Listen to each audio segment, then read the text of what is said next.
Hi there and welcome to the Dawn Show. Dawn Stensland-Menti here.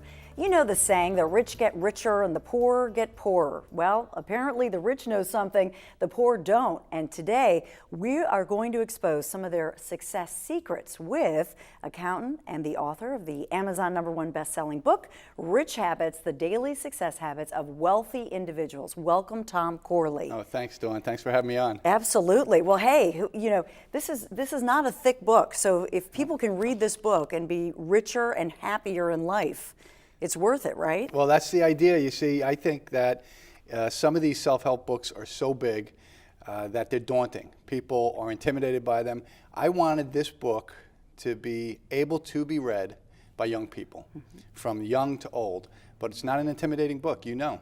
Yeah, I do. I do. And I, as I told you before the show started, I was reading it to my 9- and 7-year-olds, and we'll go through everything during the show so that you get a sense of the book. But tell me a little bit about how it started for you. And I know you've put decades of research into this in your life. Yeah, boy, I never thought I would spend 5 years doing the research that I did. But what happened, Dawn, was a client had come into my office, demanded a meeting.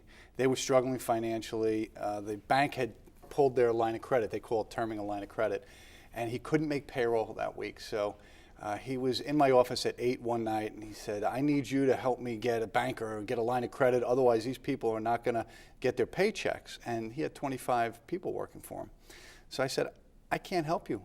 I don't have enough time to get the money for Friday. So he broke down, Dawn, started crying. This was a big guy, very intimidating guy. I was always afraid of him. And he's sitting there in front of me crying like a baby. And he said to me, Tom, what am I doing wrong? In between sobs.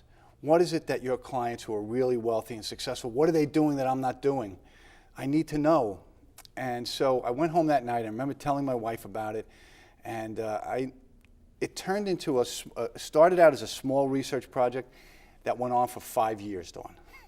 Well, and what you found out, and you can read the book, but I mean, in essence, what you found out is this guy had some habits, just like we all have some habits in our lives at different levels that are detrimental to us, are damaging to us. And if we just change those habits, that's right, it's going to change our lives, our children's lives, our grandchildren's lives. This is huge. Yeah, it's really comes down to your daily habits.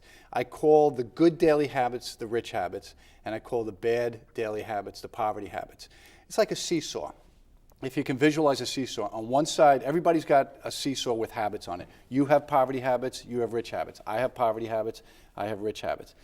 The big differentiator on your seesaw of life is, do you have more rich habits than you have poverty habits? If you do, then your seesaw is going to tip in the right direction.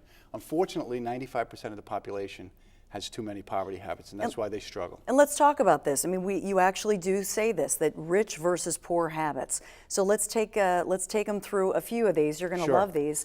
So yeah, let's just talk about junk food, because that was one that got a lot of notoriety on a radio show, popular radio show I was on. The fact is, wealthy people don't eat junk food. 97% of the poor admitted to eating more than 300 junk food calories a day.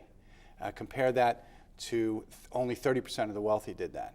Now you might say, well, how does that have anything to do with...